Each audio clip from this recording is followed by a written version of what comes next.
আসসালামু আলাইকুম। এসএসসি 2024 শিক্ষার্থী বন্ধুরা, কেমন আছো তোমরা সবাই? আশা করি তোমরা সবাই খুবই ভালো আছো। তো তোমাদের মাঝে আমি আবার হাজারের মতন একটি ভিডিও নিয়ে তোমাদের ভিডিওটির বিষয়বস্তু হতে যাচ্ছে যে তোমাদের কলেজ ভর্তি কবে থেকে শুরু হবে এবং কীভাবে তোমরা কোন পদ্ধতিতে কলেজে আবেদন করতে পারবে এই বিষয় নিয়ে। তবে তোমরা যারা আমার চ্যানেল নতুন রয়েছো, আমার চ্যানেলটিকে সাবস্ক্রাইব করে দেবে এবং অলরেডি যারা সাবস্ক্রাইব করেছো তাদেরকে অনেক ধন্যবাদ। এবং তোমাদের শিক্ষামূলক যে কোনো প্রয়োজনে আমার এই স্ক্রিনে দেওয়া হোয়াটসঅ্যাপ নাম্বারে তোমরা যোগাযোগ করতে পারো। তো কথা না বাড়ে ভিডিওটি শুরু করা যাচ্ছে। তোমাদের উচ্চ মাধ্যমিক ও মাধ্যমিক শিক্ষা বোর্ডের একটি বিজ্ঞপ্তিতে প্রকাশ করা হয়েছে তোমাদের কবে থেকে ভর্তি শুরু হবে এবং কীভাবে তোমাদের ভর্তি প্রক্রিয়া চলমান থাকবে। তোমাদেরকে 26শে মে থেকে তোমাদের অনলাইনে আবেদন প্রক্রিয়া শুরু হবে কলেজের। তোমাদের সর্বমোট 5টি কলেজ চয়েস দিতে হবে, মানে সর্বনিম্ন, এবং সর্বোচ্চ তোমরা 10টি কলেজ দিতে পারবে। এবং তোমাদের মার্ক অনুযায়ী তোমরা কলেজগুলো সিলেক্ট করবে যেন তোমাদের মিস না যায়, প্রথম মেরিটে যেন তোমাদের কলেজ যান মিস না হয়, এইভাবে এই জন্য। তো এই নোটিশে বলা হয়েছে তোমাদেরকে যে কোনো শিক্ষার্থী যদি 3 বছর আগে এসএসসি দিয়ে থাকে তাহলে তারাও ভর্তি হতে পারবে, অর্থাৎ সর্বোচ্চ 3 বছর পর্যন্ত ভর্তি হতে পারবে, এর বেশি হলে হতে পারবে না। এবং তোমাদের পাস থাকতে হবে, পাস না হলে হবে না। তোমাদেরকে কলেজ ভর্তি বিষয়ক ওয়েবসাইটে গিয়ে অনলাইনে আবেদন করতে হবে। এই ওয়েবসাইটটি আমি তোমাদের ডিসক্রিপশনে পিন আপ করে দেবো।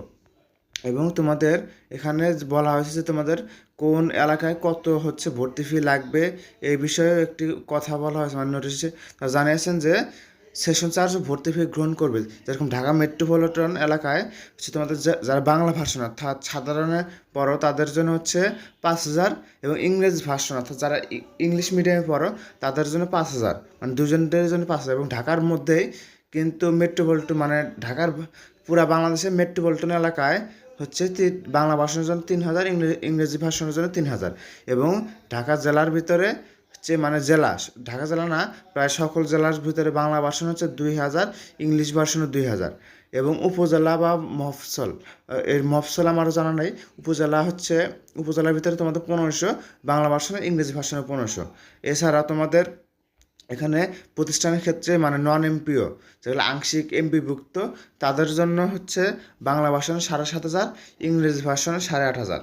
এবং মেট্রোপলিটন ব্যতীত, মানে ঢাকার ব্যতীত পুরো বাংলাদেশের মেট্রোপলিটন এলাকায় বাংলা ভাষণ 5,000, ইংরেজি ভাষণ 6,000।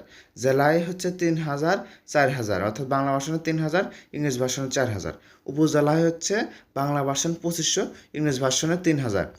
এছাড়াও তোমাদের যারা শিক্ষার্থীর নিকট হতে ভর্তি প্রাথমিক নিশ্চয়ন করার সময় শিক্ষার্থীর প্রতি নিম্নোক্ত ফি গ্রহণ করবেন। তোমাদের রেজিস্ট্রেশন ফি নেবেন 142 টাকা। ক্রীড়া ফি, মানে তোমরা যে স্পোর্টস হয় প্রতি বছর ওইটা নেবে 50 টাকা। রোভার স্কাউট ফি 15 টাকা। রেড ক্রিসেন্ট ফি 16 টাকা।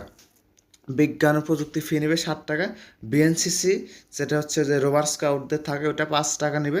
শিক্ষক কল্যাণ তহবিল অবসর সুবিধা ভাতা ফি নেবে 100 টাকা। এই সর্বমোট তোমাদের থেকে 335 টাকা তোমাদের ভাতা নেওয়া হবে।